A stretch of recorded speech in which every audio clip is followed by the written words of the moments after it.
Next we will be creating our legs.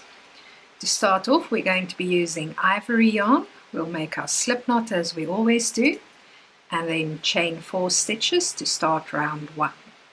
That's 1, 2, 3 and 4. We will be making an increase in the second chain from the hook. So that is 2 single crochets in the same spot.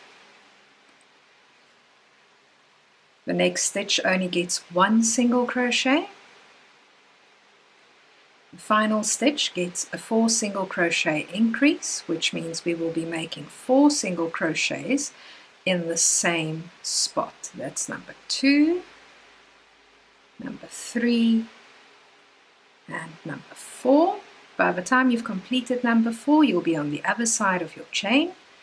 Your next stitch gets a single crochet, and then your last stitch, which would also be the first stitch you worked into, will get an increase.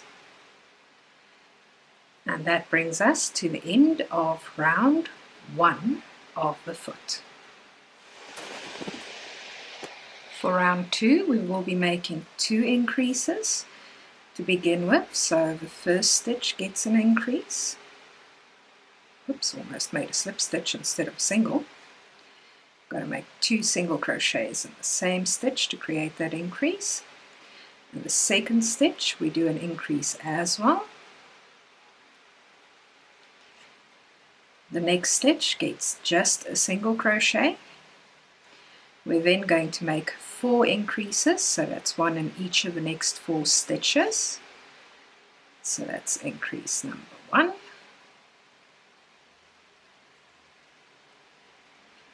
Increase number 2,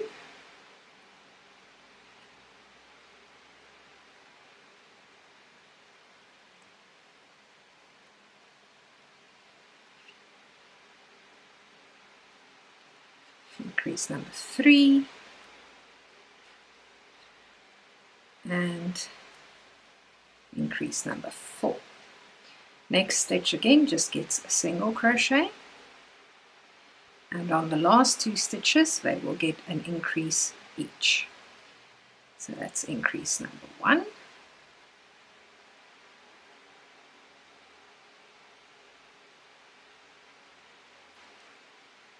Remove the stitch marker to make our final increase. Now for this round, we're adding 1 shift stitch just to make things line up nicely. Your shift stitch doesn't change the count of the rounds, it just moves the position of your stitch marker. That means we're just going to make 1 single crochet in the next stitch, and we're going to insert the stitch marker into that stitch, bringing us to the end of round 2. For round 3, we're going to make 18 slip stitches. That is 1 in each of the stitches. Now remember, for a slip stitch, you go through your V, you hook your yarn, you pull it back through the V and through the loop that you've got on your hook at the same time. So you're only hooking once when you create a slip stitch, and we're going to do that working all the way around. You can see it's creating this nice little braided chain effect on the outside. It's just going to outline, and it's going to help us with the color change that we'll be doing in the next round. This round of slip stitches actually sets you up so that you can do an even color change without it making a ragged step where you go from one color to the next color. Almost all the way around. Just got a couple of stitches left. Okay. If you find that your slip stitches are a little bit too tight, you can go up a hook size to do this round. It just helps you to keep them nice and loose, and then go back to your regular 3,5 when you are done. Otherwise, just don't pull too tightly when you make your slip stitches. That's number 18. That brings us to the end of round 3. Okay, to do round 4, we are going to change color. We have snipped our ivory off short.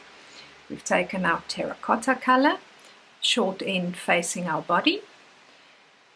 We're holding these two short ends together. We're going to hook the terracotta yarn and just pull it through our last stitch on the hook. We're then going to take the ivory short string and we're just going to pull it nice and tight so it disappears and we're left with just a terracotta stitch. We're going to chain one stitch, and from here on for the rest of the round we're going to work in the back loops of the slip stitches. Now you'll notice each slip stitch has a V. The V closest to your body is the front loop, the V furthest away from your body is the back loop. You want to work your single crochets in the back loop only. So you're basically going to be sticking your hook through the V instead of under the V and just catching the back loop like that to make a single crochet. So we're going to be making 18 single crochets in the back loop only. That was number 2. Got number 3, 4, 5, 6, 7, 8, 9, 10, 11, 12, 13, 14, 15, 16, 17, and our final stitch back where we started, number 18. That brings us to the end of round 4. For round 5 we are going to work another 18 single crochets. This time we're going to go through both loops as we normally do. We're also going to finish off our color change.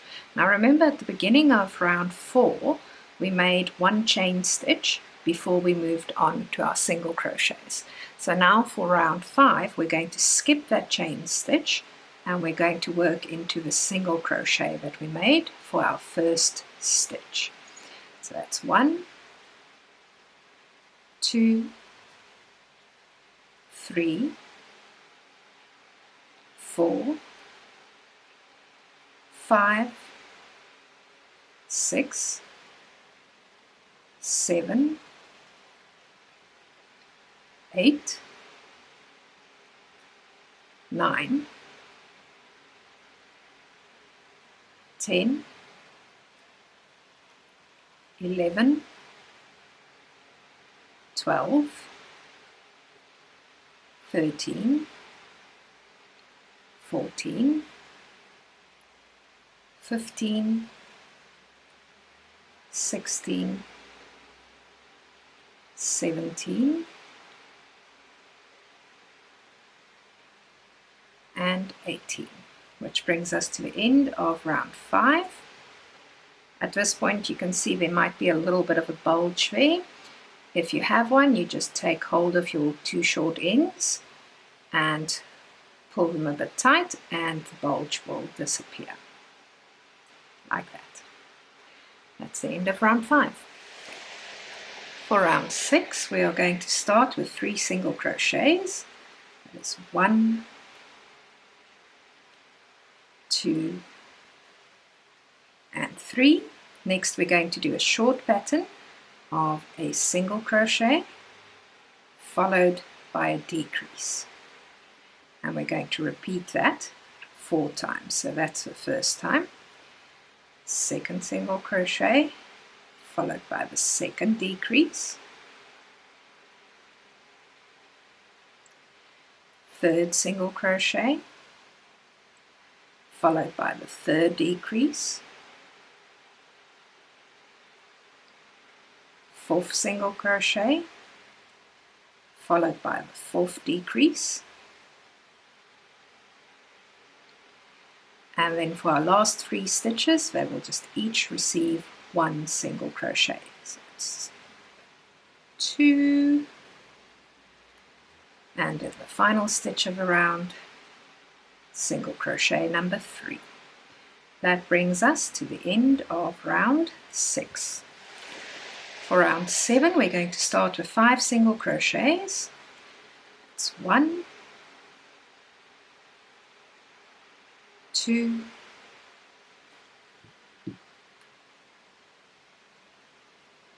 3,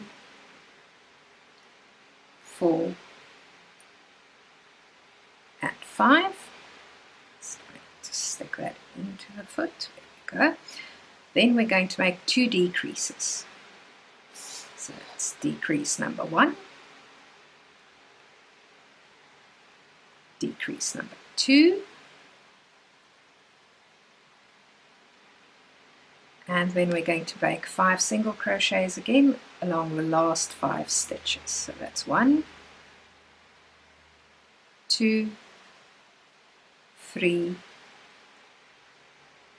4, and 5, which brings us to the end of round 7. For round 8, 9, and 10, we will be making 12 single crochets in each round. That's just 1 in each stitch. So that's number 2,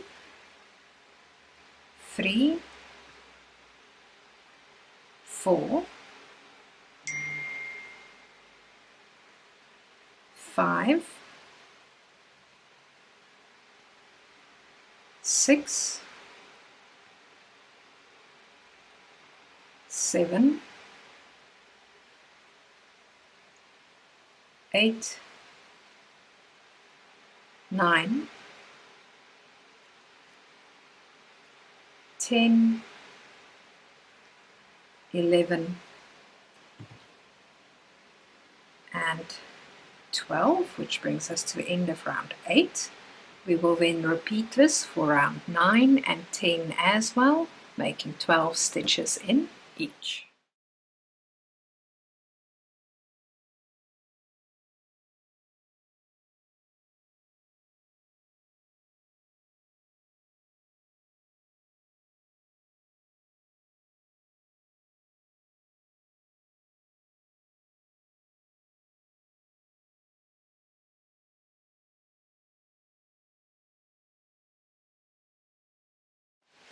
Before we carry on with round 11, we're going to be stuffing our foot. So we'll take some stuffing and we're just going to push it down into the leg and the foot. We only want to stuff the foot portion. We do not want to stuff the leg itself. So make sure you don't put too much in to begin with. You want the foot to be nice and firmly stuffed, but the leg to be empty. This will help later on with the shape that we create when we attach the legs to the bed.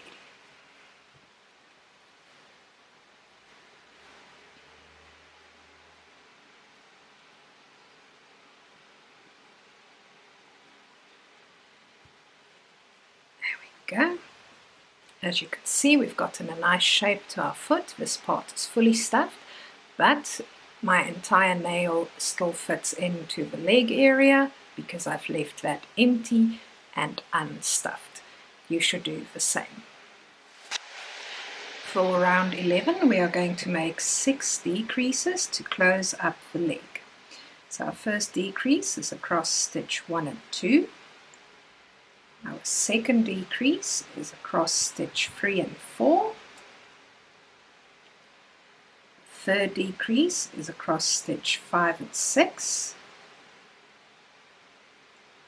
The fourth decrease is across stitch 7 and 8. The fifth decrease is across stitch 9 and 10. And the last decrease will be across stitch 11 and 12.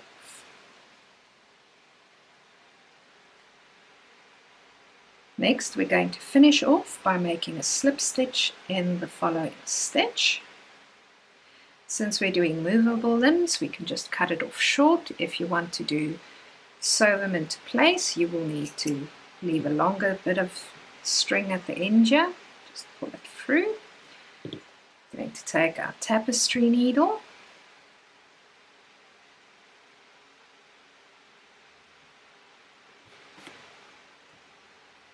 and we're just going to weave in and out around the opening here. You'll notice that we're not adding any further stuffing. We really do want the leg to be empty. Okay, pull tight. I then push down the middle and I just let my needle come out at a random spot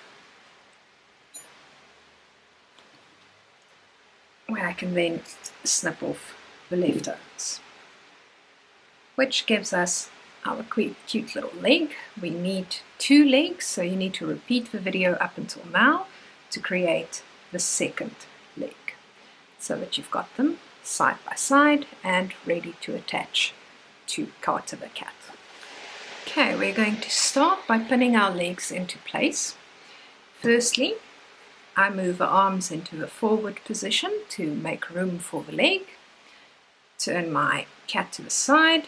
Take my first leg, make sure that your toe is pointing in the same direction as your muzzle.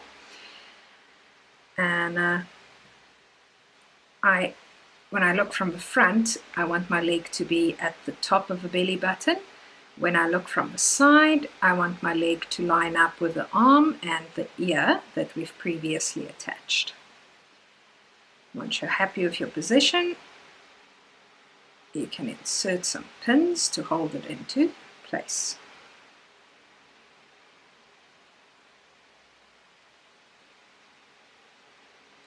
Yeah.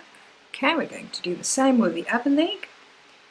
We want the height roughly the top of the belly button, and we want it to line up with the ears and the arm before we pop in our pins.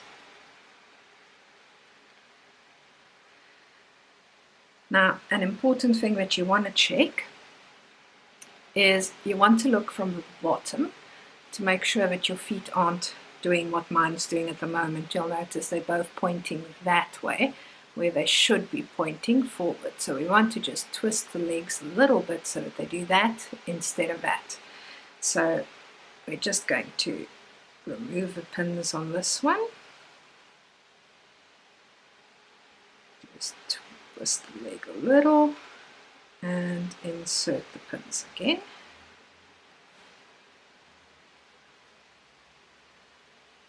Okay, you can see that one now points nice and forward. Just going to do the same on the other side.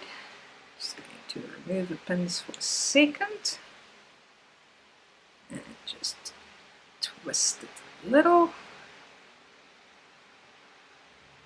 and push my pins back in again.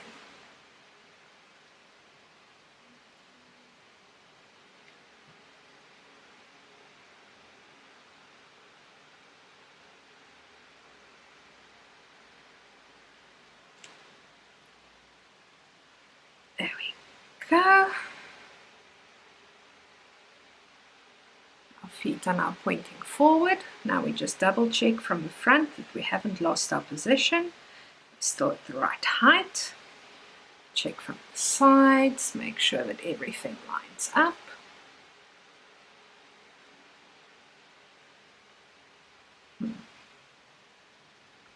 This leg has moved a little bit too far forward for my liking.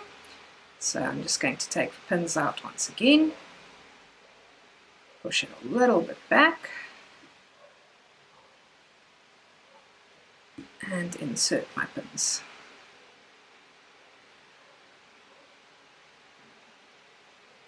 You do want to make sure that you get the right position when you are pinning the legs, because that is going to alter the cuteness of your animal if it's not in the right position. We're now happy with the pins, so we can carry on to actually attaching the legs. It's now time to attach the legs. We're going to create movable limbs again, so we're going to use the same process we did for the arms. We're again using our giant needle with fishing line attached to it. We again turn our toy over. We start in the middle of the bum. to insert our needle, push it to the side. This time we want to come out towards the top of the leg, where last time we went out towards the top of the arm. There we go. See my needles going through that way. Again, you want to make sure that you don't pull the entire fishing line through. You want to leave a tail hanging out here at the back. We are then going to insert in the same hole we just came out of. Push the needle all the way through the body.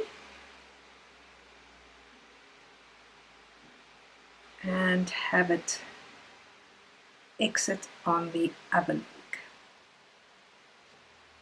Go.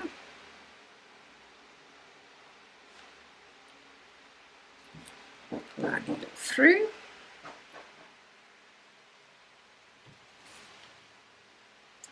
And we're going to repeat this big stitch, inserting at the same point we came out at, pushing all the way through the body.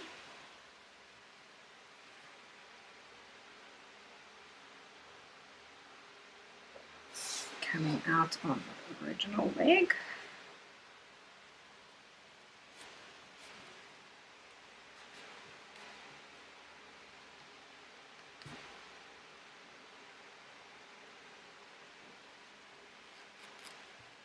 And one more time.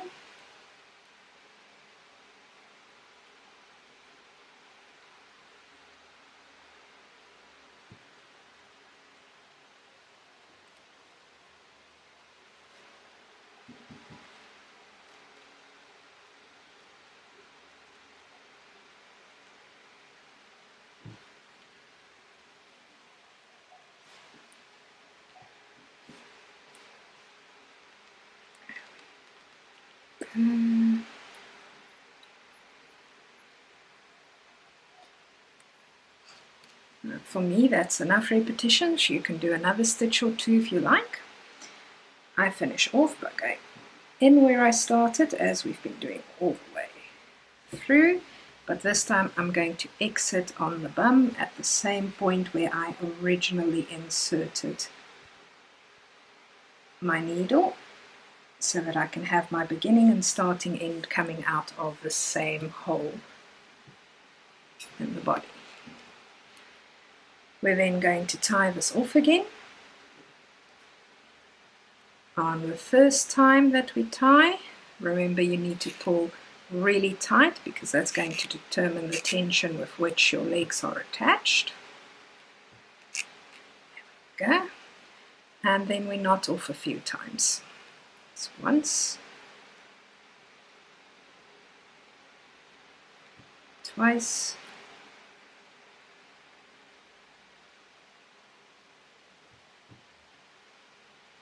three times, four times, and snip it off short.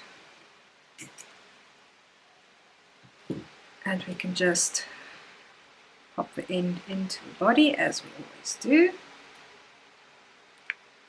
Take out our pins. Your leg should remain in place once the pins are out, and they should now be able to move easily into a seated position like that, or back to a standing position like that, up to you. So that's where we are at the moment with Carter the cat. All we've got left to do is to make the tail. There we go.